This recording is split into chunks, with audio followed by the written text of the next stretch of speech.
کہ سیلاب کے گزرنے کے جو راستے ہیں ان راستوں کو کلیئر کیا جائے. ان راستوں پہ ہم نے آبادیاں بنا دی ہیں, ان راستوں کو ہم نے ڈائیورٹ کر دیا ہے, ان راستوں پہ ہم فصلیں اگا رہے ہیں, ان راستوں پہ ہم بند کھڑے کر رہے ہیں. تو ایک بات یہ ہے کہ ان سیلابوں کو گزرنے کا راستہ یہ دیا جائے, اور جو ندی نالوں کے راستوں پہ جو ہم نے انکرومنٹ تجاوزات کی ہیں اور آبادیاں بنائی ہیں ان آبادیوں کو ختم کیا جائے, اور نیچرل رستے جو ہیں وہ پانی کے وہ ان کو صاف کیا جائے, اور ان سے آبادیوں کو ہٹایا جائے, کارخانوں کو ہٹایا جائے, بندوں کو ہٹایا جائے, اور یہ رستے صاف کیے جائے. ایک صورتحال تو یہ ہے.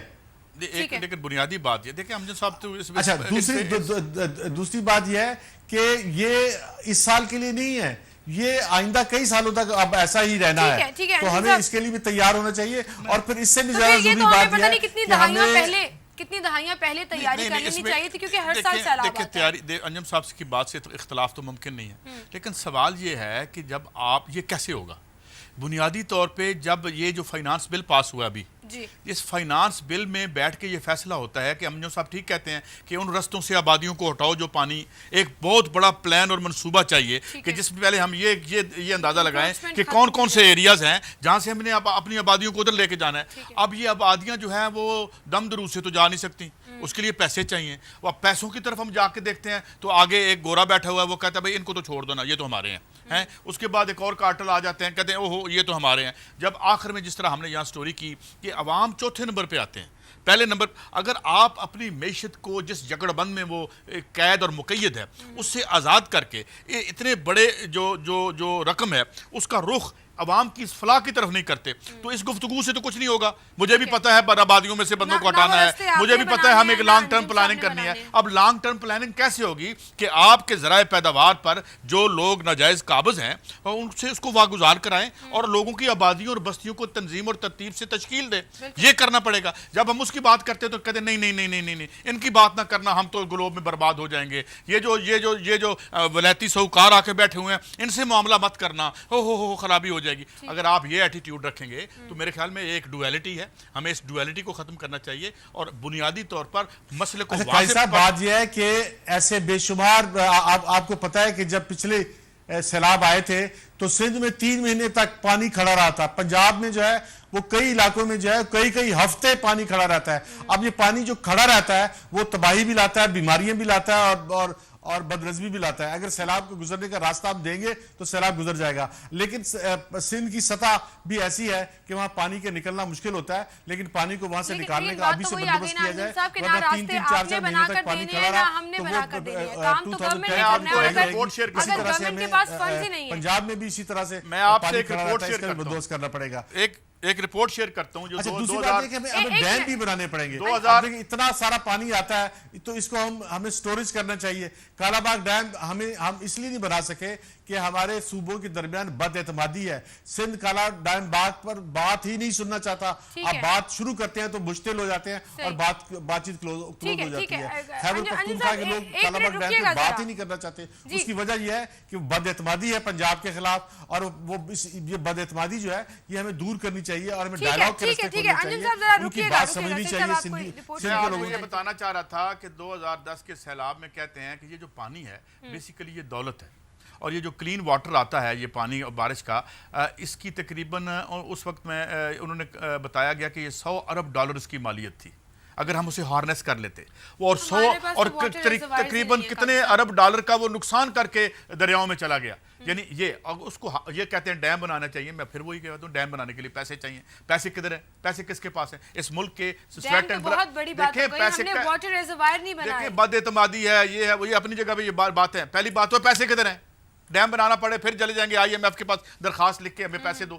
بات یہ ہے کہ یہاں آپ کو اپنے وسائل کو باگزار کرانا پڑے گا, ان کو دوبارہ سے عوام کے حق میں ان کو استعمال کرنا پڑے گا. اس کے لیے I think it requires a lot of effort. ٹھیک ہے, وہ ایفرٹ جو ہے وہ کرنے کے لیے نیت بھی چاہیے ہوگی, ظاہری سی بات ہے. اچھا آگے بڑھتے ہیں.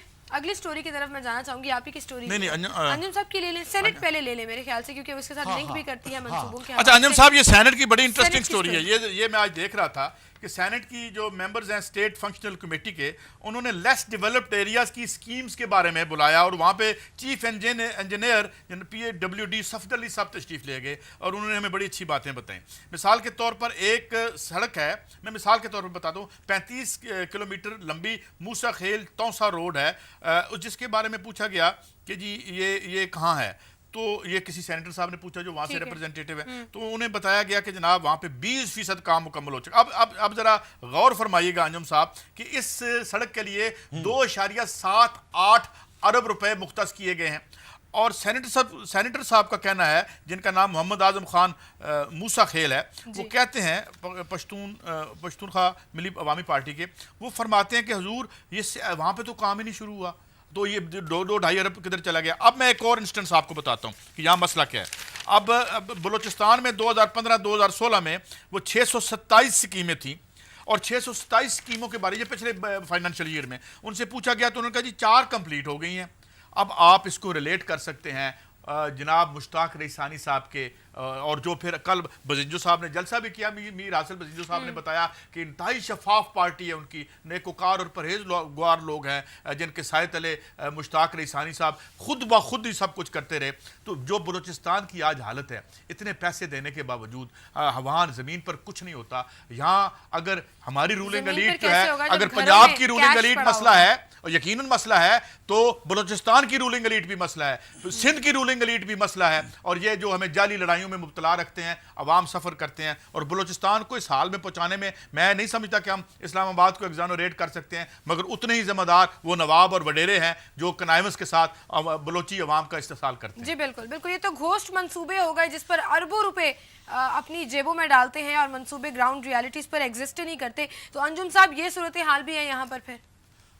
ہاں دیکھیں نا کہ بھائی بات یہ ہے کہ یہی ایلیٹ جو ہے، یہ ایلیٹ ایسی ہے، لیکن اس ایلیٹ کو بہتر کیا جا سکتا ہے، اس لیے کہ پاکستان کو ہم نے جو ہے ایک بادشاہی نظام بنایا ہوا ہے، پاکستان کو پیٹرامونیل سٹیٹ بنایا ہوا ہے، پاکستان کو ابھی پوری طرح ڈیموکریٹائز کیا ہی نہیں. پاکستان میں تمام شہریوں کے برابر حقوق ہیں، اور ہر فیصلہ میرٹ پہ ہوگا. ہمیں اپنی بیوروکریسی کو ہم نے ڈیولپ نہیں کیا، ہم نے یہاں ڈیموکریٹک انسٹیٹیوشن کو ڈیولپ نہیں کیا، ہم نے ٹرانسپیرنسی کو ڈیولپ نہیں کیا.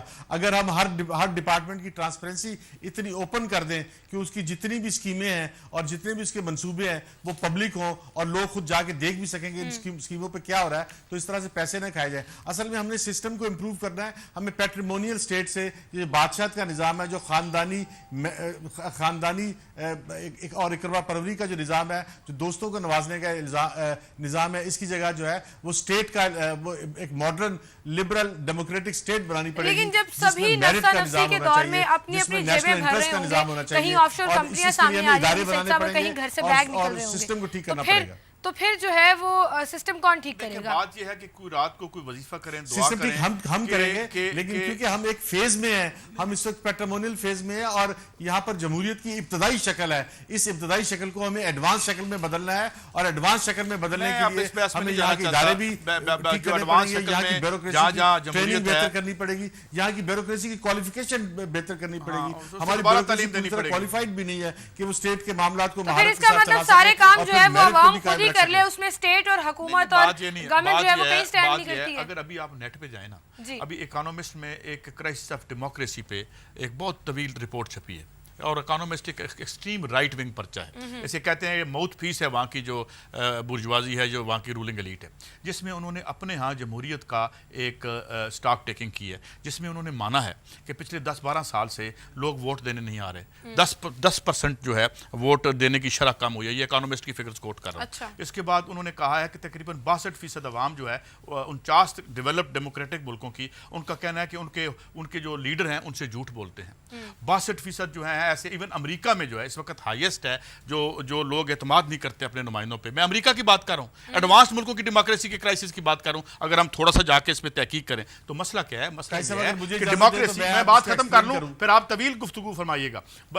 بات یہ ہے کہ یہاں پہ ایک ٹائنی ایلیٹ نے ان انسٹیٹیوشنز کو ٹیک اوور کر لیا ہے. یہ جو ادارے بنائے گئے تھے عوام کے اور فلاح عامہ کے لیے, وہ ربر سٹیمپس بن گئی ہیں ان کے حق میں قانون بننے کے لیے, امریکہ سے لے کے ہر جگہ تک. تو ڈیموکریسی کے بارے میں یہ میں نہیں لکھ رہا, ابھی تھوڑی سی کوشش کر کے اکانومسٹ کھول لیں کہ جو انٹائی ایکسٹریم رائٹ ونگ رجتی پرچہ ہے وہ خود ہی اپنے سیلف کرٹیسزم میں تسلیم کر رہا ہے کہ ڈیموکریسی کو ڈسکریڈٹ کر دیا کیونکہ جو ریگولیٹر تھے وہ پوڈل بن گئے, لیپ ڈاگ بن گئے, جس کی وجہ سے 2008 کا ریسیشن آیا اور آج لوگ ویسٹ میں شک شبے سے دیکھ رہے ہیں اپنے حکمرانوں کو. یہ میں نے سروے نہیں کیا, اکانومسٹ نے کیا ہے. ٹھیک ہے انجم صاحب, آپ کا پوائنٹ آف ویو اس پر سنیں گے. مجھے ایک چھوٹی سی بریک لینی ہے یہاں پر. پہلے مجھے بریک لینی ہے کہ عوام کا وہ حصہ جو الیکشن میں حصہ نہیں لیتا, عوام کا وہ حصہ جو پاکستانی پالیٹکس میں حصہ نہیں لیتا, بریک کے بعد دوبارہ حاضر ہوں گے. جو پاکستان کے معاملات کو ٹھیک کر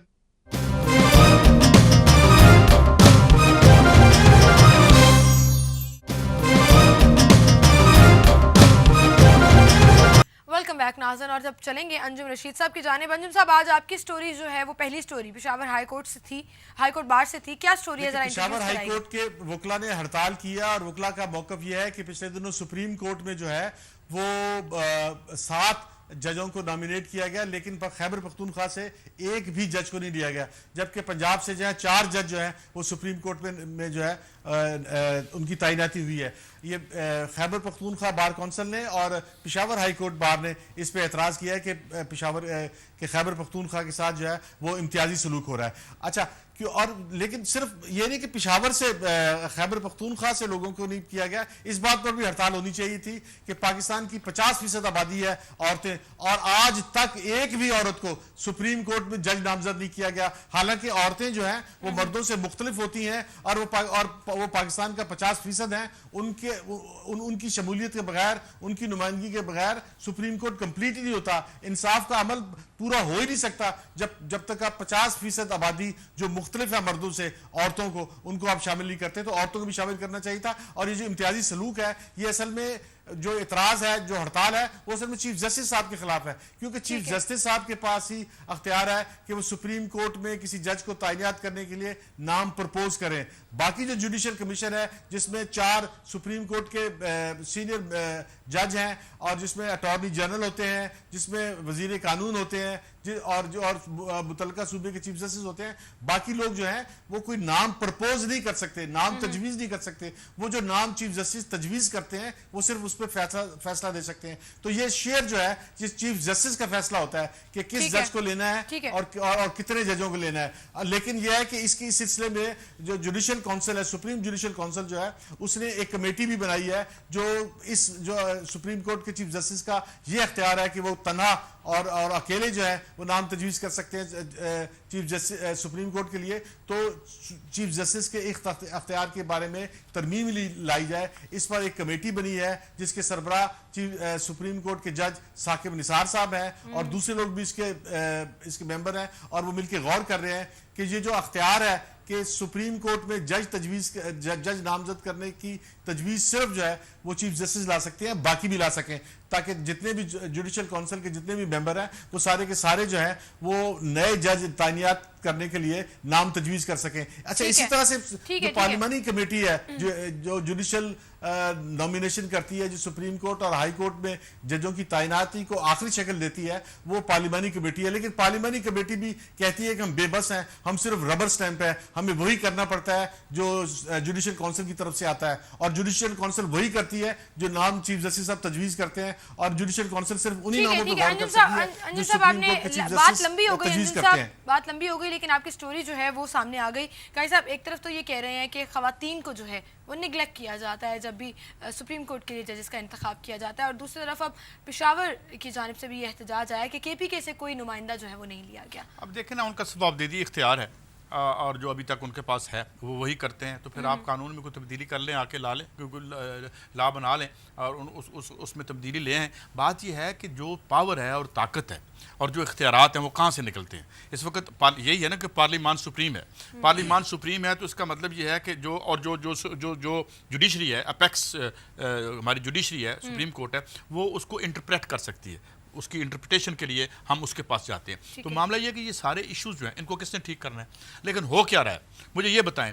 ایون جو پولیٹیکل پارٹیز ہیں وہاں کتنی ڈیموکریسی ہے، وہاں کون سے کانسٹیٹیوشن فالو ہوتے ہیں؟ کیا ون مین شو نہیں وہاں پہ ہو رہا؟ لمیٹڈ کمپنیاں نہیں بنا کے رکھ دی ہم نے؟ دیکھیں نا، اگر آپ خود پریسیڈنٹ سیٹ کرتے ہیں، جہاں طاقت زیادہ ہے وہاں ذمہ داری زیادہ ہے، جہاں پہ اختیار زیادہ ہے وہاں پہ رسپانسبلٹی ریسٹ کرتی ہے، رسپانسبلٹی ریسٹ کرتی ہے پارلیمان کے پاس، کیونکہ ہمیں سب سے مقدس ایوان سمجھتے ہیں، تو لوگ اپنی ول سے لوگوں کو وہاں جا کے بھیجتے ہیں۔ مگر وہاں پہ جب معاملات ہوں، جب ایک سوال اٹھایا جائے اسمبلی میں اور ساکھ ڈار صاحب کہیں گے جی پاکستان میں تو 12 یا 5 کارٹلز ہیں جو ساری معیشت کو جو ان کے ہاتھوں میں ہے، تو یہ ہے کہ آپ کو جو ڈیموکریٹکلی الیکٹ ہو کے لوگ جاتے ہیں وہ اپنی ذمہ داریاں پوری کریں۔ جوڈیشل کمیشن میں اگر پرابلمز ہیں تو لا میکنگ کریں، یہاں پہ بیوروکریسی میں آپ مجھے بتائیں، کسی بندے نے اگر چیف سیکرٹری کسی صوبے کا لگنا ہو تو کیا کوالیفیکیشن چاہیے؟ آپ کو نہیں پتا، مجھے نہیں پتا، کسی صوبے میں بھی۔ تو یہ جو آوے کا آوا بگڑا ہوا ہے، اس کو اگر آپ جو ایگزیکٹو ہے اور پارلیمان ٹھیک کرے گی۔ چاہتا ہوں میں آخری جی بتائیں۔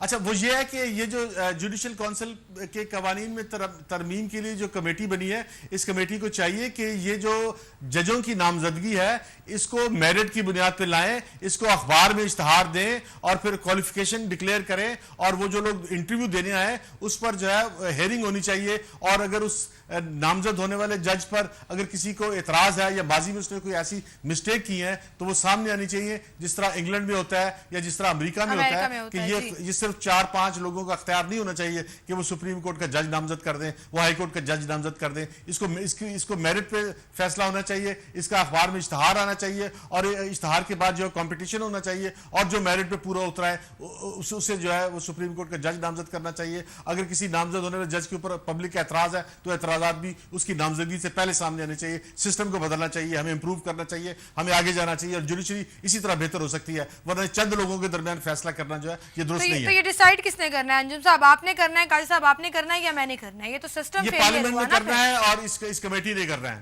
ٹھیک ہے، لیکن چلیں آگے بڑھتے ہیں۔ آپ کی اگلی سٹوری بہت ہی افسوسناک واقعات پیش آ رہے ہیں آج کل۔ یہ ہے کہ پاکستان میں جو ہے وہ عورتوں کو جو ہے وہ غلام سمجھا جاتا ہے، عورتوں کو کوئی انسان نہیں، جانور یا ایک چھوٹی چیز سمجھا جاتا ہے۔ ابھی لاہور میں جو ہے وہ ایک بچی کو آگ لگا دی گئی، اور آگ لگانے کی وجہ یہ تھی، اور بچی کو آگ کس نے لگائی؟